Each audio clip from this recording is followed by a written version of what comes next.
you saw, we made some very good progress. We'll come back tonight, and I believe at that time we'll have the votes to finish this once and for all. It just reminds me of what my father always told me. It's not how you start, it's how you finish. And now we have to finish for the American public. Because it took this long, now we learned how to govern. So now we'll be able to get the job done. Positive spin on things. The dam could finally be breaking in the battle for the gavel, as we're calling it. Kevin McCarthy inching a little closer than ever to capturing House Speaker, but he's still coming up a little short. McCarthy was able to flip 15 out of the 21 Republican holdouts, but it wasn't enough. He needs a few more votes to save yours truly from the embarrassment of calling Kevin Speaker for the last few months. But right now, the Republicans are taking a timeout until 10 to gorge on pizza and figure out a plan. McCarthy has reportedly been cutting deals and offering concessions to win over the Never Kevins, yet he apparently still has some work to do. Several believe that one earns the position of Speaker by raising enormous sums of money, and there is no doubt that the individual that was nominated by Mr. Garcia is the LeBron James of special interest fundraising in this town. There is nobody better, but I would suggest that there are qualifications for Speaker that are far more important. There are attributes that are far more important. Meanwhile, the liberal media has been having a field day, gobbling up every little morsel of Republican infighting and, of course, using it all to paint the Republicans as racist. Republicans love to talk about black people in two specific ways. The first way is to boost the identity politics while patting themselves on the back. The second thing Republicans tend to do is to play the match game, matching impressive black Democratic candidates with black conservatives, sort of a they've got one, so we've got one gambit. Some of these individuals were people who were really only elected based on a litmus test to stop the tide of diversity in the country, the browning of America, the fears that surround that. It's terrifying. So Kevin McCarthy said that this is making the Republican conference stronger. Do you think it is? No, actually, I do think it is. And, you know, I've thought about this for a couple of days. And what has happened is for the last 40 years, the position of Speaker has become more and more powerful. And now what's happened is you've got these outliers, if you can call them that, who are saying, no, we want certain things. And what we want is we want a commitment from McCarthy that there won't be any more trillion-dollar funding bills. Instead, we'll have a separate appropriation bills. And that's a good thing for the American people. And they're saying that, you know, we've got a commitment now to get a bill to the floor to vote on term limits. That's a good thing for the American people. Legislation now, as a result of their demands on McCarthy, allows more people, everybody, to put amendments on a bill that wasn't allowed before. So you have to, I kind of did a turnaround myself, and I said, you know what? These guys, they stood strong, the men and the women, whoever, it doesn't matter. But this is democracy in action. This is them saying, we're not going to get this after you're the Speaker. These are important things. And they held out, and leadership had no choice but to work with them. And I think that Congress is going to be better off in the long run. Oh, okay. So you have changed your mind a little bit. That is an about face like I've never seen. Oh, cut it out. My God. Cut it out. No, what I said yesterday, Greg, was I don't want to see the sausage being made, and I wished it had been done earlier. Then why'd you go to Vienna? Not for the food. For the sausages. Greg, I know you've been poring over this controversy. You know that this has been probably, well, first of all, Joy, what's her name? Reed. Saying about, you know, we've got one, so they've got to get one.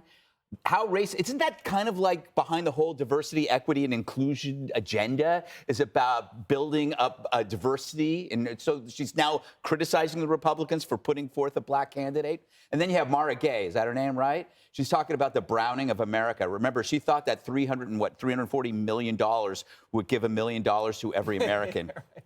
She might want to stay out of this. But this is, I've never found anything so amusing and as tedious as the first time I met you. I agree with the judge. I think that conflict keeps you on your toes, right? The reason why the 5 is so successful is because we didn't have a bunch of agreeable voices. We actually have dissenting voices, and we'll have one voice from one side that kind of, pulls everybody out, so you're not always in unison, so you don't end up like a mindless, smelly robot, like on Morning Joe or the View. We create this kind of tension, and tension builds education. It makes people smarter. You admit when you're right, you admit when you're wrong. But here's my problem, okay? And this is going to sound like I'm whining, because I am whining. Why are you doing this, McCarthy, on a Friday night at 10 p.m.? I have a show. If this is preempted by you, McCarthy, I'm becoming an anti-McCarthyite. A never Kevin? I'll be a never Kevin. I'm going to go on a commenting strike. I'm not going to comment at all as long as this goes on. So why don't you just wait until Monday? People have been dying for you to go on a commentary strike. Kevin finally did it. Katie, your sense of the timing of this thing, do you think, as people suggest, that 10 o'clock might be it? It could be. We're hearing a couple of members who were absent today will be there tonight, and they will vote in the pro-McCarthy camp. He still is not across the finish line, so we'll just have to tune in.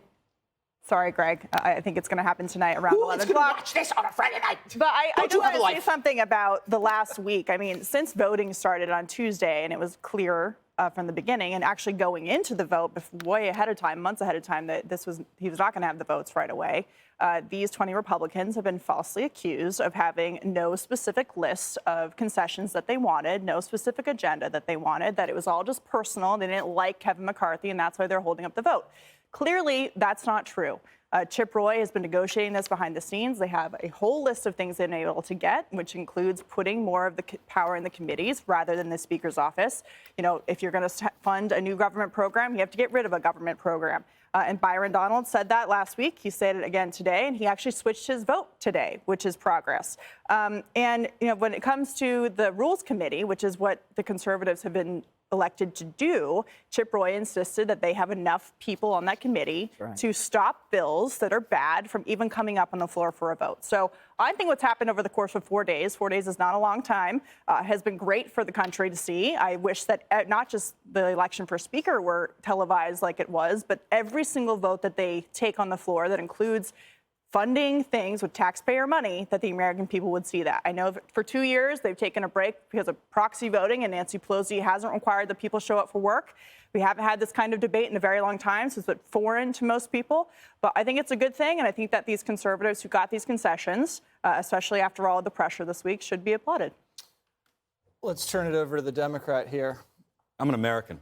Yeah. Who happens to be a You Democrat. are a Democrat. Allegedly, Harold. We still haven't seen your birth certificate. So I think. What do you think about what's going on here? So I think that we didn't have to go through all of this to get what the judge and I think what Katie's articulated really well. It's true in the last 2 years because of COVID, we weren't able to see these things. But when I was in Congress, C-SPAN aired all of this stuff. They aired every vote, even aired the after hour things that happen in the Congress, meaning you could go down and occupy an hour of time and talk about whatever you wanted to talk about. Two, what's curious to me is they're in the majority now. So they're fighting themselves. This fight was amongst the Republicans, between the Republicans to figure out, can we hold ourselves accountable to be accountable to the people? Which is a curious thing to me. One would think for the last 25 years, when you consider only 2 or 3 budgets have been done on time, it's not because Democrats were the problem or Republicans were the problem. They all were the problem.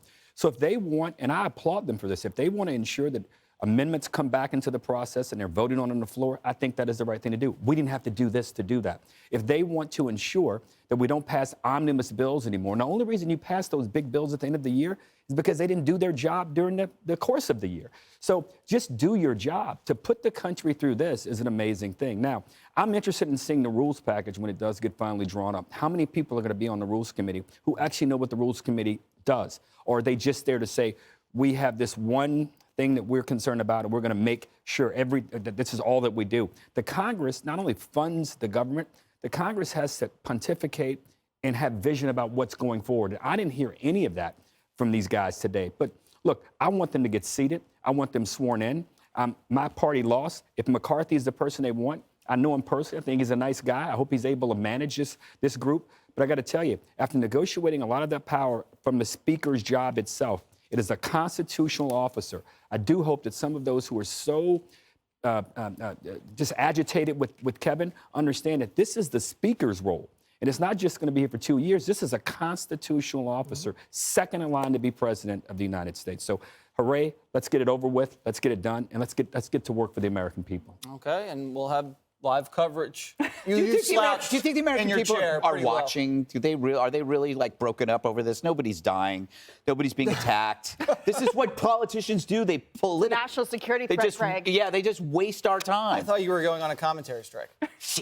Hey, Sean Hannity here. Hey, click here to subscribe to Fox News YouTube page and catch our hottest interviews and most compelling analysis. You will not get it anywhere else.